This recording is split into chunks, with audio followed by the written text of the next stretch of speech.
ဒါကကလေးတွေကဘောနော်လုံခြုံဖို့နော်စိတ်ပိုင်းဆိုင်ရာရုပ်ပိုင်းဆိုင်ရာလုံခြုံဖို့အတွက်ကျမတို့ကလုံနိုင်တဲ့အပိုင်းတွေဖြစ်တယ်ပေါ့လေနော်ဆိုတော့နောက်တစ်ခုကဒီလိုကာလတွေမှာကျမတို့ပေါ့နော်ဒီလိုကာလလို့ပြောတဲ့အချိန်မှာဒီလိုပေါ့နော်စိတ်ဖိစီးမှုတွေကျမတို့ကအရောက်ချင်းစီတိုင်းတို့မှာတိတ်များတဲ့ကာလတွေမှာကိုတိုင်ကကလေးရဲ့ role model ဖြစ်ဖို့အတွက်အရန်ရည်ကြီးပါတယ်ဆိုတော့ဘယ်လို role model လဲဆိုတော့ကျမတို့ကကိုတိုင်ကဒီပြဿနာတွေကြုံတွေ့ရတဲ့အချိန်မှာပြပေါ့နော်ပြရာခတ်နေတာမျိုးကျမတို့ကမဖြစ်ရပါဘူးဖိုးလိုက်နေပေါ့နော်ဟွာပြောလိုက်ဒီဟာပြောလိုက်ပြီးတော့မှပေါ့နော်အဆင်ပြေတယ်ပြောလိုက်မပြေဘူးပြောလိုက်နဲ့အမျိုးမျိုးပြကလေးတွေရှိမှဒီလိုပြနေလို့ရှိရင်ကလေးတွေကဒီ behavior လူစီဆိုတာကလေးတွေမှာသွားပြီးတော့မှကူးဆက်တာမျိုးဖြစ်ပါတယ်ဒါကြောင့်မို့လို့ဒီပြဿနာကိုကျမတို့ကပြဿနာဖြစ်ပြီးဖြစ်တဲ့အတွက်ကြောင့်မို့ကျမတို့ကဖြေရှင်းရမှာဖြစ်တယ်ဆိုတော့အဲ့လိုမျိုးတည်ငြိမ်နဲ့ဖြေရှင်းတတ်ဖို့ပေါ့နော်ကလေးတွေလည်းတည်ငြိမ်ဖို့အတွက်ဆိုလို့ကိုတိုင်ကလည်းတည်ငြိမ်ဖြစ်နေဖို့အရေးကြီးသလိုမျိုးအရာကိုတည်ငြိမ်နဲ့ဖြေရှင်းတတ်ဖို့ကလည်းအရေးကြီးပါတယ်ဆိုတော့ဒီလိုပုံစံလုပ်ပြမှပဲကလေးတွေကလည်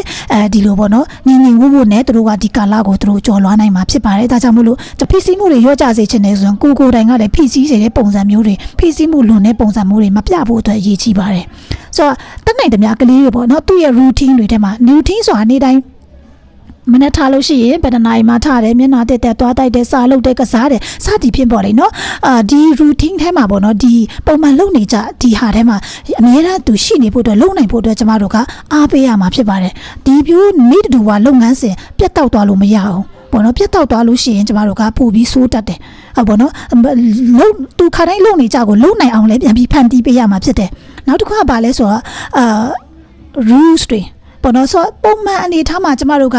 ဒါ moral နဲ့ပတ်သက်တဲ့ကိစ္စတွေပေါ့နော်ဆိုတော့ကျမတို့ရဲ့တန်ဖိုးထားတဲ့ moral standard တွေအပြုအမူနဲ့ပတ်သက်တဲ့ကျမတို့ရဲ့ standard တွေဆိုတော့လူကြီးတူရှိမှာစကားကိုပေါ့နော်ကျမတို့ရိုးရိုးသေးသေး politely ပေါ့နော်ကျမတို့ပြောရမယ်ဘယ်လိုမျိုးနှုတ်ဆက်ရမယ်စသည်ဖြင့်ကျမတို့မိသားစုတွေထဲမှာဒီလိုရှိတယ်ဆိုလို့ရှိရင်ဒီလိုအပြုအမူတွေမပြတ်ယွင်းသွားဖို့အတွက်ပေါ့နော်ကျမတို့ကတောက်လျှောက်ထိန်းသိမ်းသွားဖို့အတွက်လည်းအရေးကြီးပါတယ်ဆိုတော့ဒီဒုက္ခပြဿနာတွေကြုံတွေ့ရတဲ့အချိန်မှာဖြစ်ကတတ်ဆန်းပေါ့နော်ကျမတို့ရဲ့ဒီအပြုအမူတွေကိုလည်းလွတ်ထားလိုက်လို့မရဘူးဆိုတဲ့ဟာကိုပြောချင်တာဖြစ်ပါတယ်။နောက်တစ်ချက်အနေနဲ့ဆိုလို့ရှိရင်ကျမတို့ကဆိုတော့ကျမတို့ရဲ့လူကြီးတွေရဲ့ conversation ကိုဂရုစိုက်ရမှာဖြစ်တယ်လို့တစ်ဖက်မှာပေါ့နော်ဆိုတော့သူတို့ကြည့်တဲ့အရာတွေမှာပေါ့ဆိုလို့ရှိရင် TikTok ကြည့်သလား YouTube ကြည့်သလားဘာပဲဖြစ်ပေါ့နော်အခု trend ဖြစ်နေတဲ့ဟာပေါ့နော်ဒီဟာနဲ့ breaking news တွေကဘယ် platform မှာမဆိုတက်နေတော့တာပဲဆိုတော့ဒါတွေကိုကျမတို့သူပေါ့နော်ဒါတွေကိုကြည့်ချင်းအပြည့်သူတို့ကပို့ပြီးဖိစီးမှုများလာစရာရှိပါတယ်ဒါကြောင့်မို့လို့ဒီဟာတွေကိုကျမတို့ limit လုပ်ပေးဖို့အတွက်လည်းအရေးကြီးတာဖြစ်ပါတယ်နောက်တစ်ခုပါလဲဆိုတော့တငယ်ချင်းတွေပေါ့နော်သူ့ရဲ့တငယ်ချင်းတွေရဲ့ safety အတွက်စိုးရိမ်တာတွေရှိပါတယ်ဆိုတော့ကျမတို့ကပေါ့နော်လူမှန်လို့ရှိရင်ကျမတို့ကကိုချစ်တဲ့သူတွေကိုစိုးရိမ်တတ်တယ်ကိုရဲ့မိဘကိုရဲ့တငယ်ချင်းတွေမိတ်ဆွေတွေအဆင်ပြေရလားဆိုတဲ့ဟာကိုစိုးရိမ်ကိုတိုင်းမခံစားသည့်တိုင်အောင်စိုးရိမ်တာရှိတယ်ဆိုတော့ဒီတိုင်းပဲကလေးတွေကလည်းသူတို့ရဲ့အကြောင်းတွေပဲတငယ်ချင်းတွေနောက်ပြီးသူတို့အတူတူဆော့ကစားတဲ့သူတွေရဲ့စိုးရိမ်safety ကိုစိုးရိမ်တာရှိတယ်ဆိုတော့ဒီလိုမျိုးမေးမြန်းလာတဲ့ချိန်မှာကျမတို့မိဘတွေအတွက်နဲ့သူတို့ရဲ့မိဘတွေသူတို့ကောင်းကောင်းဆောင်ရှောက်နေတယ်သူတို့အဖိုးဖွားတွေသူတို့နဲ့အတူရှိတယ်လုံခြုံတဲ့စိတ်ချတယ်ဆိုတဲ့ဟာကိုကျမတို့ကသူ့ကိုပြပြပေးရမှာဖြစ်ပါတယ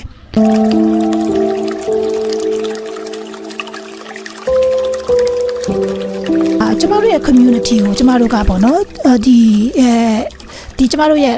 ့လူမှုအတိုင်းအဝိုင်းမှာရှိတဲ့လူမှုအတိုင်းအဝိုင်းရှိတဲ့လူတွေတောင်မကတော့ကျမတို့ကအဆောက်အုံတွေပေါ့ကျမတန်ရောစီရှိတတ်တယ်ဆိုတော့ဘေးဆိုင်လေးဘေးတော့ဘေးအဆောက်အုံလေးဘေးပန်းချန်လေးဆိုတဲ့ဟာကကျမတို့တန်ရောစီရှိတယ်ကျမတို့လူသားတွေကကလေးတွေလည်းဒီလိုပဲရှိတယ်ဆိုတော့အဲ့ဒီဟာမျိုးပြိုကျသွားတဲ့အချိန်မှာသူတို့ခံစားချက်ရှိတယ်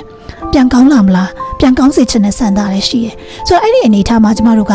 ဒီကလေးတွေပေါ်မှာဒီရက်ွက်နဲ့ပတ်သက်ပြီးတော့မှပြန်လေထူထောင်ရေးဆောင်ရွက်မှုတွေကိုသူတို့ကိုပြပြရမှာဖြစ်ပါတယ်။အော်ဒါတို့သွားနေကြပန်းချန်လေးပြတ်သွားပြီဒါပေမဲ့မစိုးရိမ်နဲ့နော်ဒါအခုပြန်ပြီးတော့မှဖြိုးချလိုက်ပြီးတော့မှအစ်စ်လုပ်ဖို့အတွက်လုပ်နေတယ်။အဲစသည်ဖြင့်ဟို shopping mall ကလေပြိုကျသွားပြီဒါပေမဲ့လေပေါ့နော်ဒါကိုပြန်ပြီးလုပ်မှာဒါတို့မကြခင်မှာပေါ့နော်ဒီမှာလေပြန်လေလို့ရမယ်။ဆိုတာမျိုးတွေပေါ့နော်ပြန်လေပြီးမှ rehabilitation ပေါ့နော် reconstruction လုပ်နေတဲ့ဆိုတဲ့process တွေကိုကျမတို့ကကလေးတွေကိုလည်းအသိပေးဖို့အတွက်လိုအပ်တာဖြစ်ပါတယ်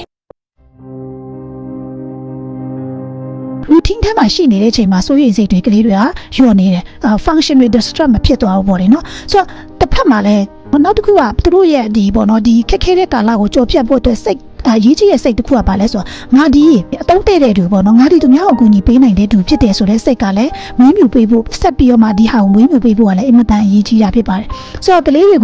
သူတို့တတ်နိုင်တဲ့အလုပ်ထဲမှာပါဝင်ကူညီခိုင်းတာမျိုးကိုလည်းကျမတို့က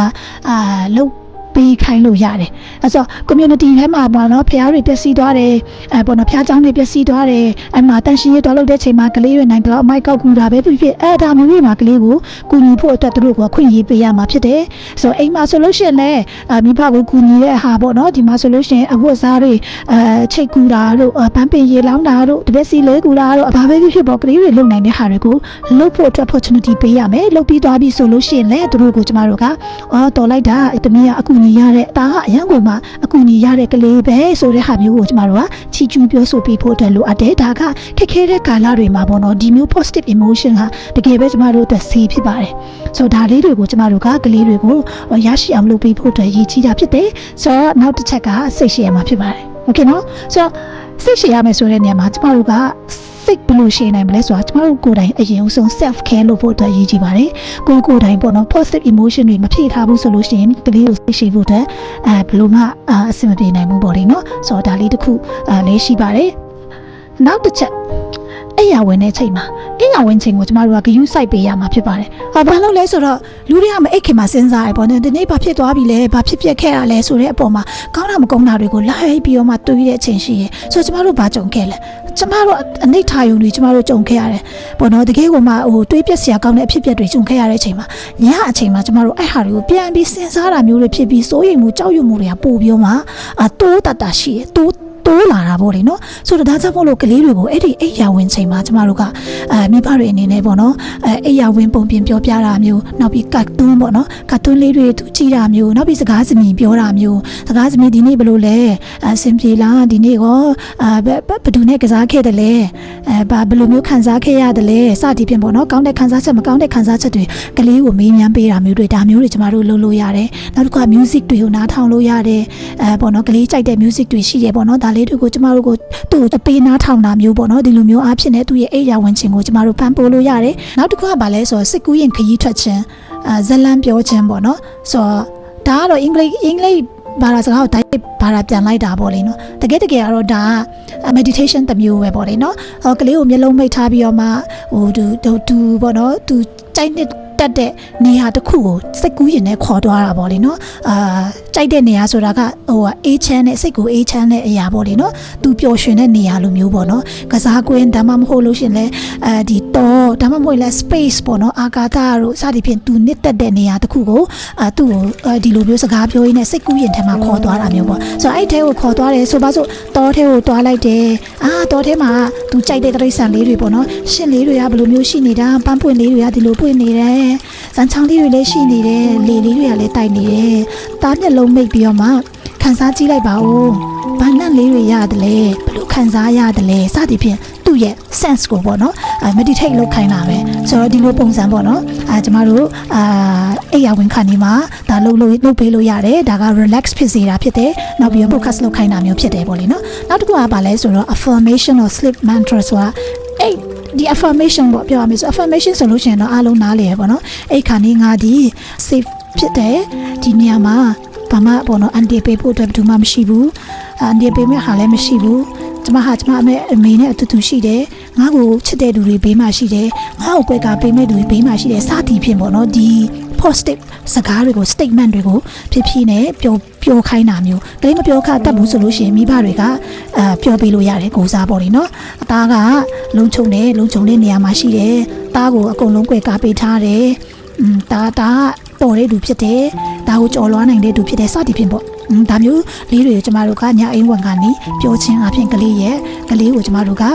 အိတ်ဆက်ချင်းကိုပံ့ပိုးကူညီနိုင်တာဖြစ်ပါတယ်ဆိုတော့နောက်တစ်ခုကဘာလဲဆိုတော့ကလေးတွေရဲ့ဒီအဖြစ်အပျက်တွေနဲ့ကြုံသွားပြီးရဲ့နောက်ပိုင်းမှာဆိုလို့ရှိရင်ကလေးတွေမှာခုနကတော့ဒဏ်ရာတွေပေါ့နော်ဒီစိတ်ဖိစီးရဲ့လက္ခဏာတွေအိမ်မှာဒီလိုမျိုးတွေဖြစ်တယ်ဆိုတဲ့အရာတွေကိုကျောင်းမှာလည်းသူ့ရဲ့ဆရာမတွေကိုကျမတို့ကပြောပြပေးလို့ရတယ်ဆိုတော့ဒီလိုမျိုးပေါ့နော်အဖြစ်အပျက်တွေဖြစ်ခဲ့တယ်ဒီလိုမျိုးတွေသူဖြစ်နေတယ်ဆိုတဲ့ဟာကိုပြောပြခြင်းအပြင်ကလေးတွေရဲ့ဆရာတွေကလည်းကလေးတွေကို supporting ပေးနိုင်မှာဖြစ်ပါတယ်